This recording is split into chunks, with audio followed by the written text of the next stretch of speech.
మీ అందరికీ తెలిసే ఉంటుంది, ఛత్రపతి శివాజీ మహారాజ్కి ఫ్యాన్ బేస్ ఎక్కువ. ప్రెజెంట్ డే నుంచి త్రూఅవుట్ ద హిస్టరీ వరకు చాలా రెస్పెక్ట్ ఉన్న వ్యక్తి.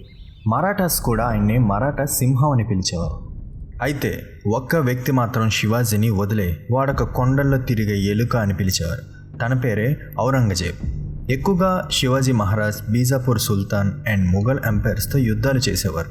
నార్మల్గా అందరికీ ఏం తెలుసు, శివాజీ మహారాజ్ ఒక ధైర్యమైన వీరుడు, ఎన్నో యుద్ధాలు చేసి గెలిచారని. కానీ ఆయన ఎలా ఆలోచించారో మీకు తెలుసా? ఇంకొకటి, ఆయన యుద్ధానికి ప్రిపేర్ అయ్యే తీరు ఏదైతే ఉంటుందో అది చూసే ప్రతి ఒక్క ముఘల్ సైనికుడు మరియు జనరల్స్ నవ్వుతూ ఉండేవారు.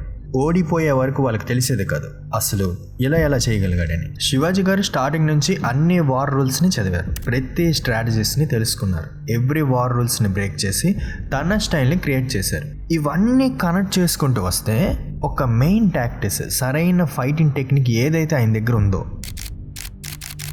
ఈ ముఘల్స్ని ఢీ కొట్టి ఓన్ కింగ్డమ్ని బిల్డ్ చేయడానికి ఉపయోగపడింది. అసలు ఈ డేరింగ్ అండ్ డాషింగ్ హీరో యొక్క లైఫ్లో కొన్ని చాప్టర్స్ గురించి తెలుసుకుందాం.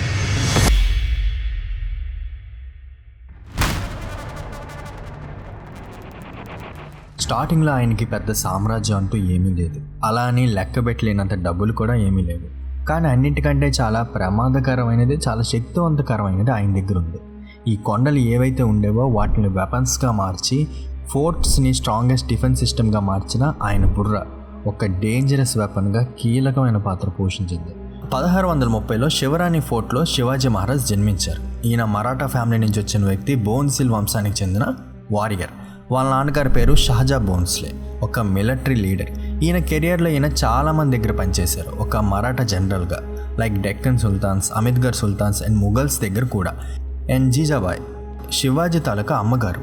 శివాజీ మహారాజ్ అంతలా ఒక స్టేజ్కి ఎదగడానికి గల కారణం ఒక విధంగా వాళ్ళ అమ్మగారు కూడా.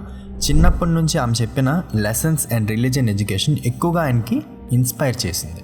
ఈయన పెద్ద అయిన తర్వాత ఒక well planned military campaign start చేసి మరాఠా ఎంపైర్ని మళ్ళీ రీబిల్డ్ చేయాలని నిర్ణయించుకున్నారు. అప్పటికి మరాఠాస్కి ఇండిపెండెంట్ కింగ్డమ్ అంటూ ఏమీ లేదు, ఈ ముఘల్స్ అండర్లోనే ఉండేది. అప్పుడు శివాజీ గారు ఎటు నుంచి స్టార్ట్ చేద్దామా అని ఆలోచిస్తే బీజాపూర్ సుల్తాన్స్ కింద ఉన్న టున్నా ఫోర్ట్కి స్పాట్ పెట్టారు.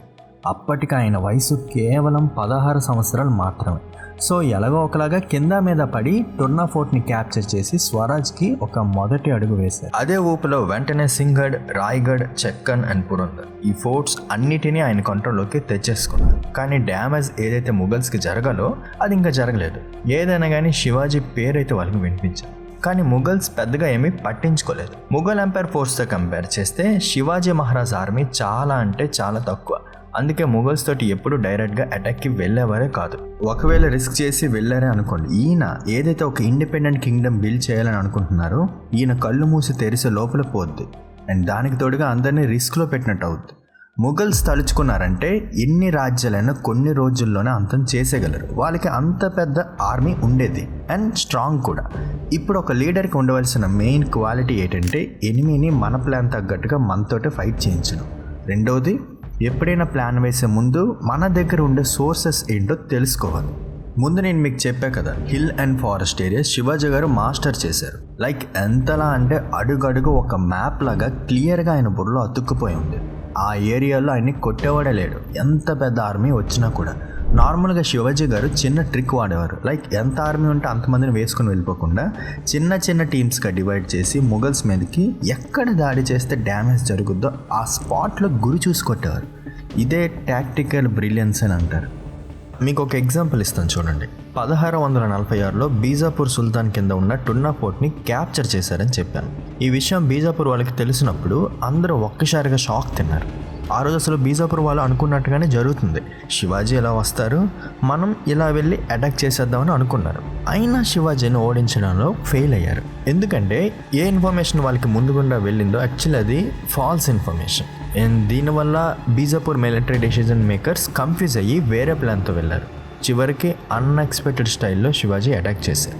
సో ఇప్పుడు ఒక దేశం అనేది డిఫెన్స్ అండ్ ఆఫెన్సివ్గా స్ట్రాంగ్గా ఉండాలి అంటే ఒక్క సిటీ బోర్డర్ స్ట్రాంగ్గా ఉంటే అయిపోదు, ఓషన్ సెక్యూరిటీ కూడా స్ట్రాంగ్గా ఉండాలి. ఒక ప్రైమ్ ఎగ్జాంపుల్ ఇస్తాను. మీకు తెలుసు కదా 2008 ముంబై అటాక్. సముద్ర మార్గాన వచ్చి టెర్రరిస్ట్ అటాక్ చేశారు. వాళ్ళు ఇండియా లోపల దాకా ఎలా వచ్చారు? సరైన ఓషన్ సెక్యూరిటీ లేకపోవడం వలనే. శివాజీ మహారాజ్ అలా చేయలేదు. కోస్టల్ రీజన్స్ మీద బాగా దృష్టి పెట్టారు.